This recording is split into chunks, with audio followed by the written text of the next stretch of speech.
Good morning. आज हम बात करेंगे न्यूमैन प्रक्षेपण सूत्र के बारे में, न्यूमैन प्रोजेक्शन फॉर्मूला के बारे में। न्यूमैन प्रोजेक्शन फॉर्मूला क्या होता है? सिंपली हम बात करें तो इसमें मॉलिक्यूल को एक सर्किल के रूप में दर्शाया जाता है, एक वर्त के रूप में दर्शाया जाता है।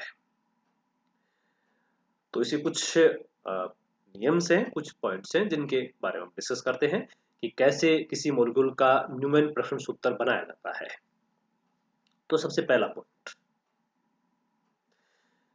न्यूमैन प्रक्षेपण सूत्र में मॉलिक्यूल को कार्बन कार्बन अक्ष से इस प्रकार देखा जाता है कि एक कार्बन दूसरे कार्बन के पीछे हो, ठीक पीछे हो। तो पहला पॉइंट कि न्यूमैन प्रोजेक्शन फॉर्मूला में कंप्लीट मॉलिक्यूल को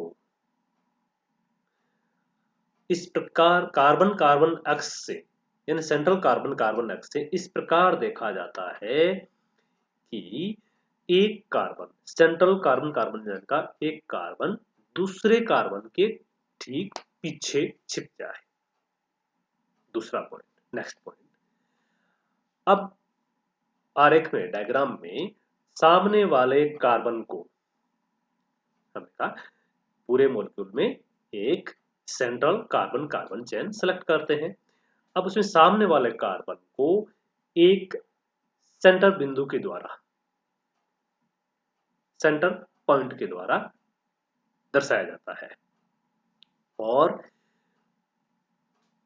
पीछे वाले कार्बन को, बैक साइड वाले कार्बन को उस सेंटर पॉइंट की, जो सेंटर पॉइंट है उसे ये ठीक पीछे दर्शाया जाता है।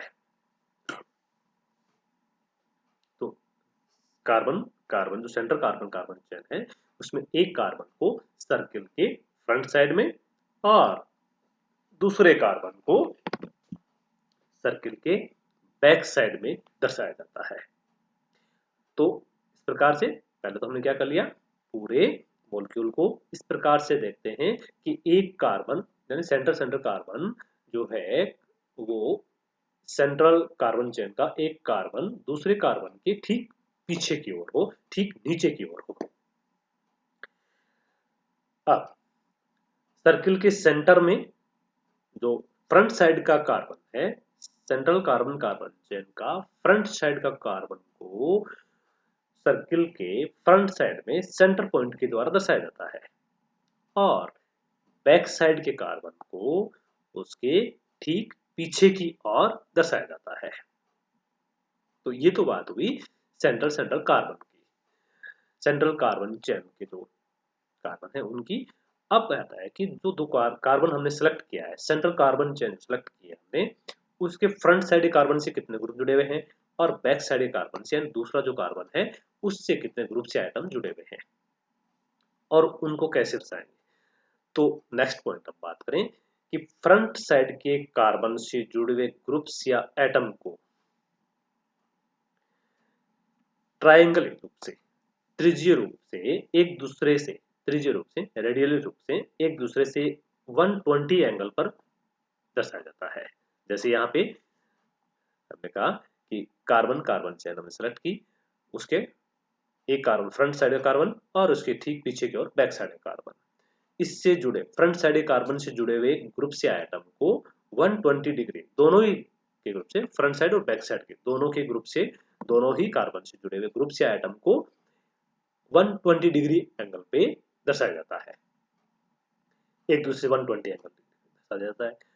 अब फ्रंट साइड कार्बन से जुड़े हुए ग्रुप से एटम्स को तो हमने यहाँ शो हो रहे हैं, लेकिन बैक साइड कार्बन से जुड़े हुए ग्रुप से आइटम को जो सर्किल होता है उस सर्किल की परिधि पे, पेरिफेरल पे दर्शाया जाता है।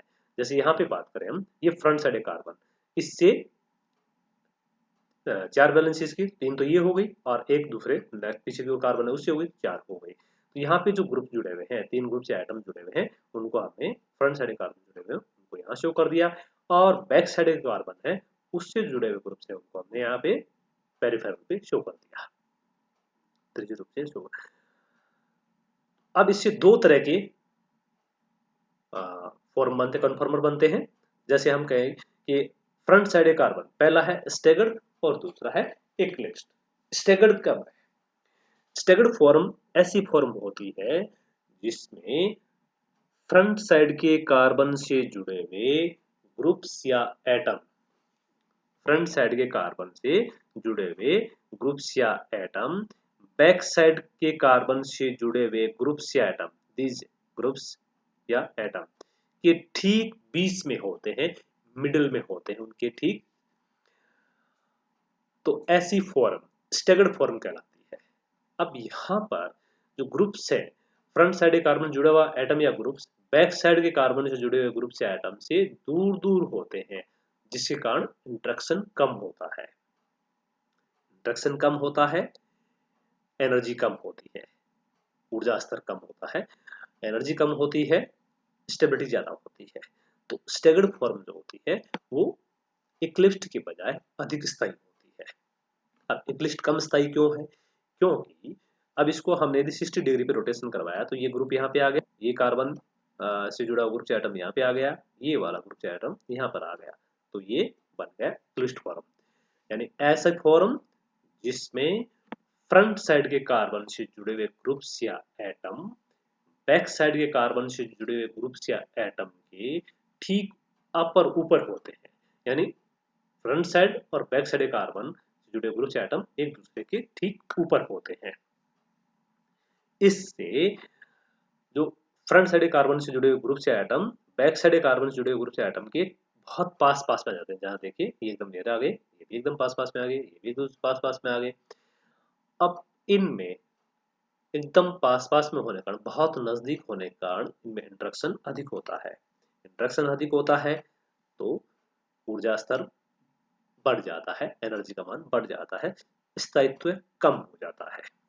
तो इस प्रकार किसी कंपाउंड के न्यूमैन प्रोडक्शन फॉर्मूले को दर्शाया जा सकता है, जिसमें हम इसे त्रिज्यीय रूप से शो करते हैं। जो एटम होते हैं वो 120 एंगल डिग्री पे और एक सर्किल के रूप में दर्शाया जाता है। अब इसके साथ ही एक सिंपल सा फॉर्मूला और है हमारे पास, जिसे हम कहते हैं sawhorse production formula. Sawhorse production formula में मॉलिक्यूल को कार्बन कार्बन बंध के अक्ष से थोड़ा हटकर देखा जाता है, आई मीन थोड़ा सा राइट साइड में झुकी हुई लाइन के द्वारा दर्शाया जाता है। इसमें भी स्टेगर्ड और इक्लिप्स्ड दो तरह की फॉर्म बनती है। तो इस प्रकार किसी मॉलिक्यूल के किसी कंपाउंड को हम न्यूमैन प्रोडक्शन फॉर्मूला व सोहर्स प्रोडक्शन फॉर्मूला दोनों के द्वारा दर्शा सकते हैं, शो कर सकते हैं। Thank you.